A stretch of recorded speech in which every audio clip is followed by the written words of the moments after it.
Hello friends, good morning all of you. History of the day 21 अक्टूबर 2023। आज का इतिहास,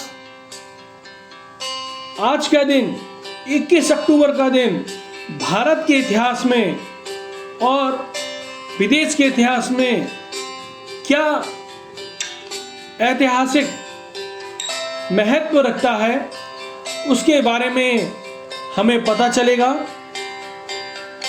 और आप लोगों का इस अध्ययन लक्ष्य यूट्यूब चैनल में बहुत बहुत स्वागत।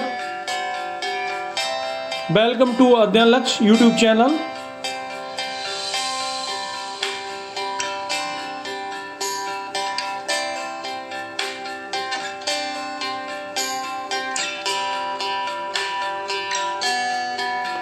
आज का दिन क्यों खास है उसके बारे में जानेंगे। आज बहुत बड़ी जानकारी आपको मिलने वाली है और ये महत्वपूर्ण जानकारी आपके लिए बहुत ही आवश्यक है। इसलिए इस वीडियो में लास्ट तक बने रहिएगा ताकि ये आपको जानकारी पता चल सके। आज के दिन एक महान वैज्ञानिक, एक महान रसायन शास्त्र और इंजीनियर का जन्म हुआ था। उनके बारे में जानेंगे, ये कौन है और पूरे विश्व में इनकी क्यों चर्चा होती है उनके बारे में जानेंगे। और इन्हीं के नाम पर प्रत्येक वर्ष दिसंबर में अवार्ड दिए जाते हैं विभिन्न क्षेत्रों में, उनके बारे में जानेंगे। और आज ही के दिन 21 अक्टूबर के दिन पूरा देश वर्ल्ड आयोडीन डिफिशियंसी डे मनाता है। ये वर्ल्ड आयोडीन डिफिशियंसी डे क्यों मनाया जाता है उसके बारे में जानेंगे। आयोडीन अल्पता विकार निवारण दिवस क्यों मनाते हैं, इसके मनाने का पीछे उद्देश्य क्या है, इसके बारे में जानेंगे। और आज ही के दिन एक ऐसी फौज का गठन हुआ जो हमारे भारत के लिए बहुत ही महत्वपूर्ण योगदान रहा है। इस फौज का जिसका नाम है आज़ाद हिंद फौज। और आज ही के दिन हम सभी लोग आज़ाद हिंद दिवस मनाते हैं। आज formation day of Azad Hind government की स्थापना हुई थी। ये किसने की थी उनके बारे में जानेंगे। नेताजी सुभाष चंद्र बोस के बारे में जानेंगे जिन्होंने जय हिंद का नारा दिया था और क्यों दिया था उनके बारे में जानेंगे। तो इस रोचक जानकारी के लिए आप इस वीडियो में लास्ट तक बने रहिएगा, आपको बहुत ही महत्वपूर्ण जानकारी मिलने वाली है। Let's start now. 21 अक्टूबर 1833 1833 को 21 अक्टूबर को अल्फ्रेड बर्नार्ड नोबल का जन्म हुआ था।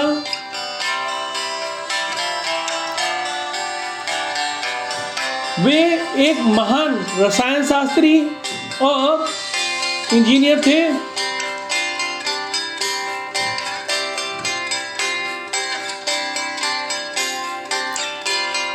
अल्फ्रेड बर्नार्ड नोबल ने डायनामाइट और अन्य अधिक शक्तिशाली विस्फोटकों का आविष्कार किया था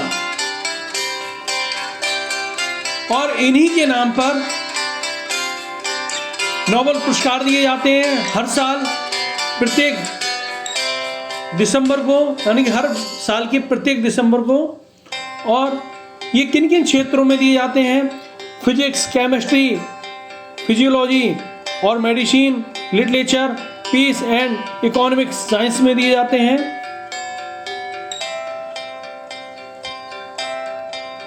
मानव हित की आकांक्षा से प्रेरित होकर मानव हित के लिए अपने धन को उपयोग में लाने के लिए एक ट्रस्ट की स्थापना की इन्होंने, जिसका नाम है नोबल फाउंडेशन।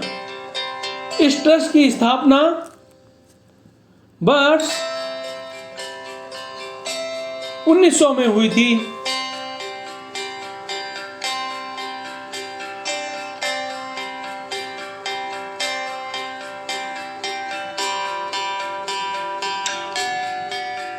जिससे प्रतिवर्ष भौतिकी, रसायन, चिकित्सा, आदर्शवादी साहित्य और विश्व शांति के क्षेत्र में सर्वोत्तम कार्य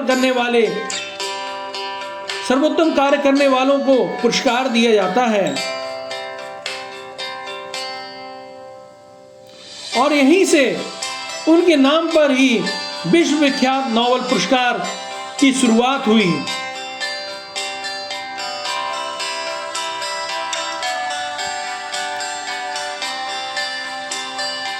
लास्ट ईयर कुछ नोबेल पुरस्कार जो दिए गए हैं उनकी तस्वीरें हैं, उनको आप पहचानते ही होंगे बखूबी।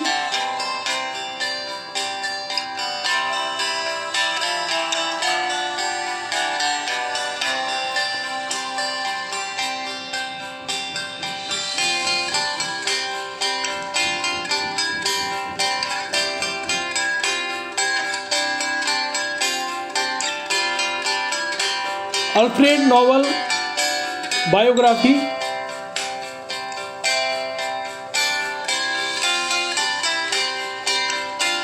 Alfred Nobel was born in Stockholm, Sweden on October 21, 1833.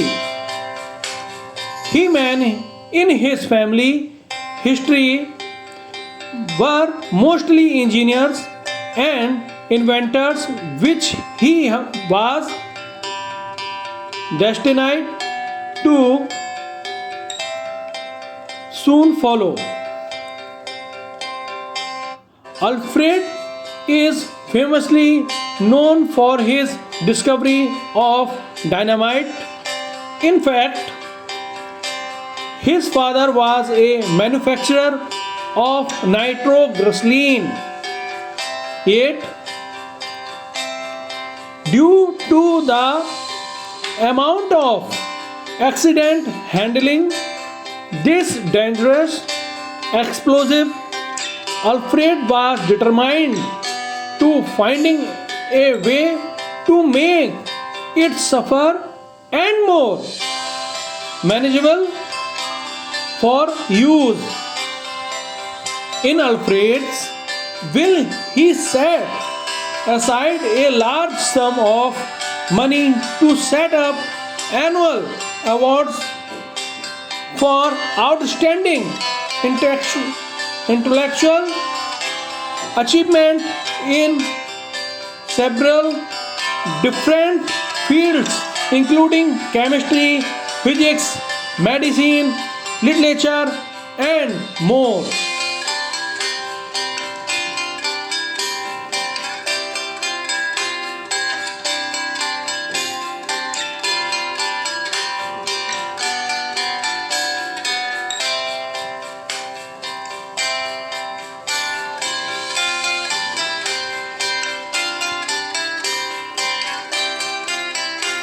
Alfred Nobel पुरस्कार के पीछे क्या हिस्ट्री है, इसके बारे में जानते हैं। अब जाने established by the will of Alfred Nobel, inventor of dynamite, awarded to those who have conferred the greatest benefit to humankind. During the preceding year, first awards were handed out in 1901. Physics, Royal Swedish Academy of Science. Chemistry, Royal Swedish Academy of Science. Physiology of Medicine, the Nobel Assembly Institute. Literature, the Swedish Academy. Peace, Norwegian Nobel Committee. Economic Science, Royal Swedish Academy of Science. The prize ceremony is held in Stockholm, Sweden in December every year. The Peace Prize is not awarded at Stockholm ceremony but presented annually in also Norway on the same day. Each Nobel lecturate receives a gold medal, a diploma and a monetary award. Nobel Prize cannot be given posthumously after death. Also, up to 3 people can share a Nobel Prize award between them. First Indian Nobel laureate Rabindranath Tagore for literature 1913. First Indian woman Nobel laureate Mother Teresa for peace 1979. तो ये Nobel पुरस्कार 1901 से शुरुआत हुई इसकी, और ये physics, chemistry और मेडिसिन, साहित्य, आदर्शवादी साहित्य और शांति और अर्थशास्त्र के क्षेत्र में दिया जाता है। और मृत्यु के उपरांत ये नोबेल पुरस्कार नहीं दिया जाता है, और कम से 3 व्यक्तियों को ये दिया जा सकता है ज़्यादा से ज़्यादा, और 3-4 व्यक्तियों को दिया जा सकता है ये। और पहले साहित्य के क्षेत्र में पहले भारतीय साहित्य के क्षेत्र में नोबेल पुरस्कार पाने वाले रविन्द्रनाथ टैगोर थे।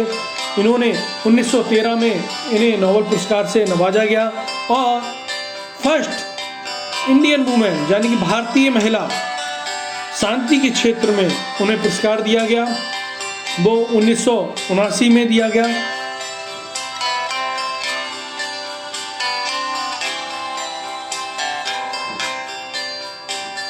और आज ही के दिन 21 अक्टूबर के दिन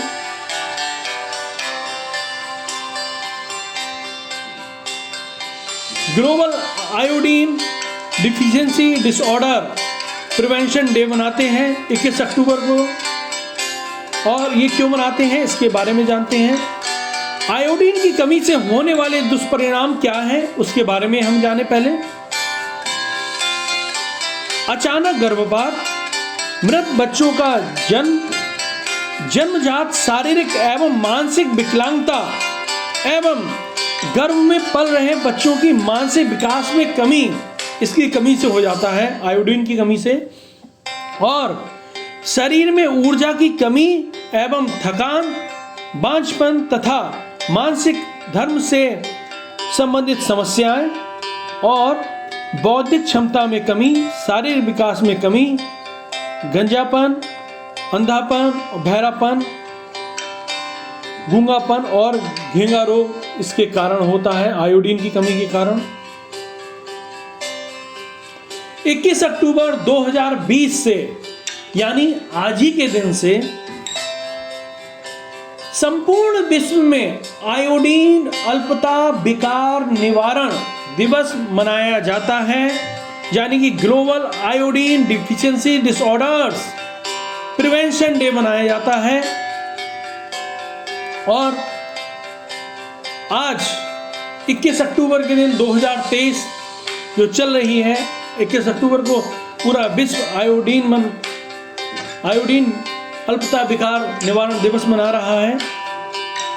तो lack of iodine in one's diet में cause still birth, speech defect, hearing defects, physical mental retardation, goiter, its complications. Use only iodized salt. It is the cheapest and surest way for meeting the iodine requirement of your body. Issued in public interest by Department of Health and Family Welfare, Government of India.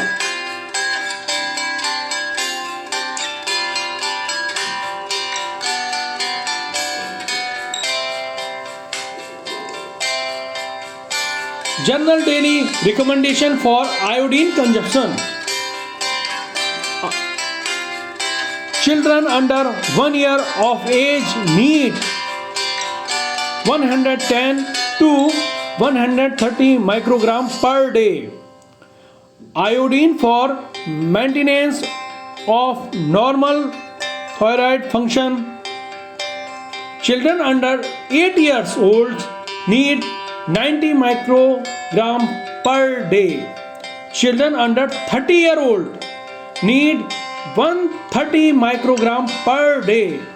Adult need 150 microgram per day. Pregnant women need 220 microgram per day. Lactating women need 290 microgram per day. ये general recommendation है government के द्वारा। ये हर as के group को इतना इतना iodine per day लेना चाहिए, जिससे आयोडीन की कमी ना हो बॉडी में। और ये जो हमने अभी पीछे हमने जो रोग जाने हैं, उनकी आयोडीन कमी से हो वो रोग ना हो। World iodine deficiency day.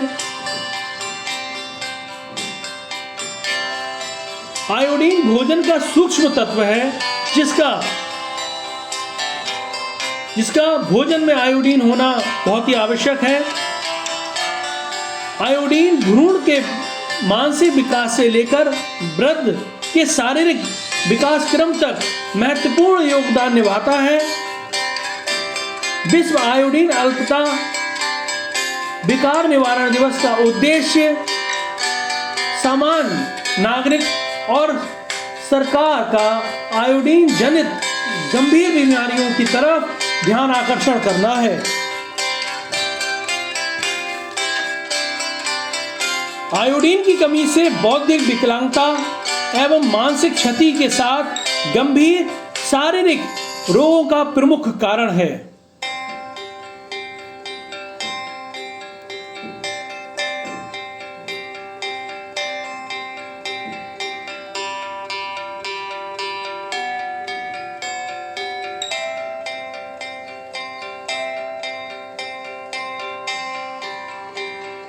प्रतिदिन आयोडीन युक्त नमक सेवन करें।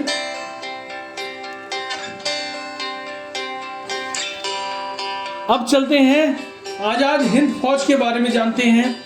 आजाद हिंद फौज का गठन कब हुआ था उसके बारे में चलते हैं। बने रहिए वीडियो में। 21 अक्टूबर 1943, 1943, 21 अक्टूबर आज ही के दिन सुभाष चंद्र बोस ने सिंगापुर में अस्थायी भारत सरकार यानी कि आजाद हिंद सरकार की स्थापना की। On October 21, 1943 established the provisionally Azad Hind government in Singapore. The provincial Azad Hind Fauj की आजाद हिंद गवर्नमेंट की जो सरकार बनाई थी आज ही के दिन 21 अक्टूबर के दिन बनाई थी, और ये नेताजी सुभाष चंद्र बोस ने बनाई थी।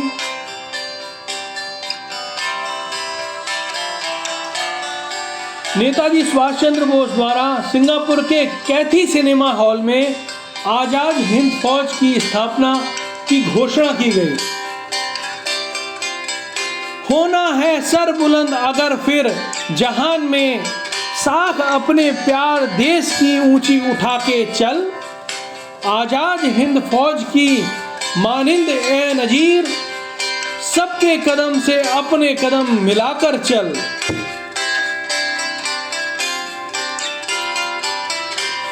आज ही के दिन दिल्ली में 21 अक्टूबर 1943 में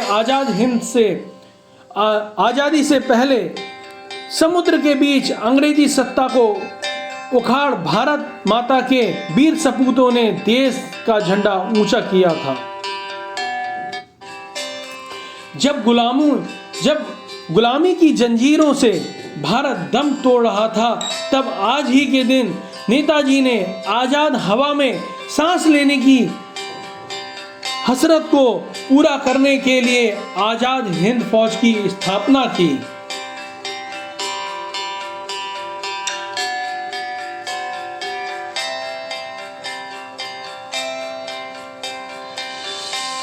Azad Hind Fauj Day is celebrated each year in India as the anniversary of the formation of Azad Hind government. Indian National Congress known about the interesting fact related to Azad Hind Fauj Day.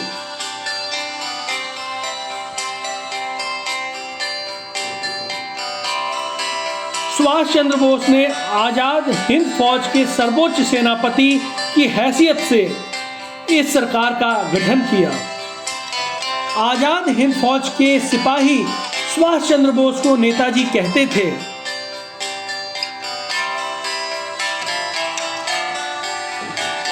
Subhash Chandra Bose ने जय हिंद का नारा अपने अनुयायियों को दिया था ताकि वो जय हिंद कहें और भारत देश को आज़ाद कर सकें और एक मोटिवेटेड हो सकें और देश की आज़ादी दिला सकें, देश को आज़ाद दिला सकें, उसकी लड़ाई में अपनी भागीदारी कर सकें।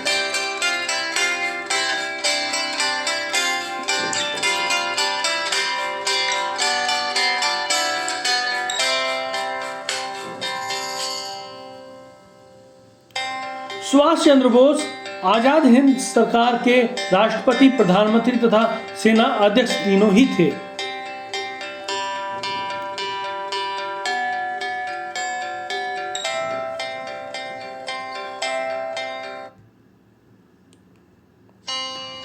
Friends, you have the honor to be the pioneer soldiers of Azad Hind Fauj. Your name will be written in golden letter in the history of free India. Every soldier who is martyred in his holy war will have a monument in free India. Broadcast to the Indian National Army in Europe, June 1942.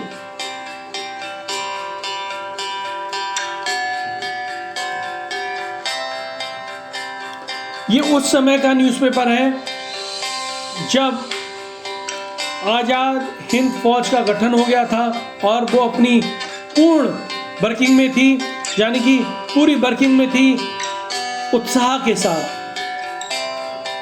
Netaji to address mass meeting here tomorrow.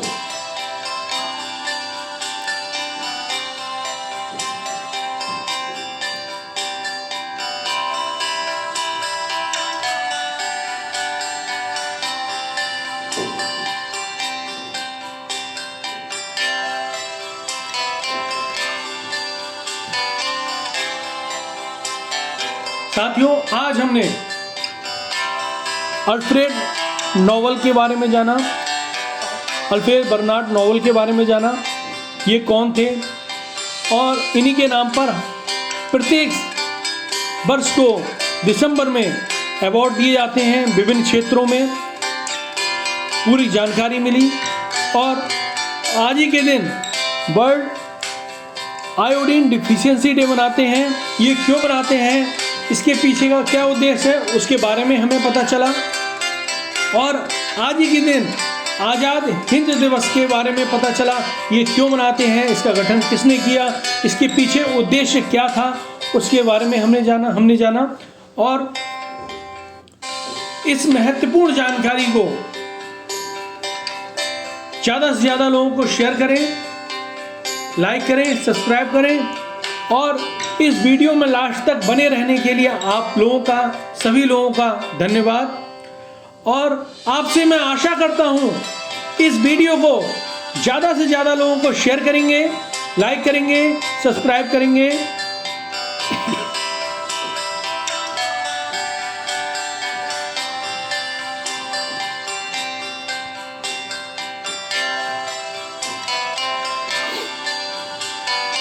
जय हिंद साथियों, जय भारत।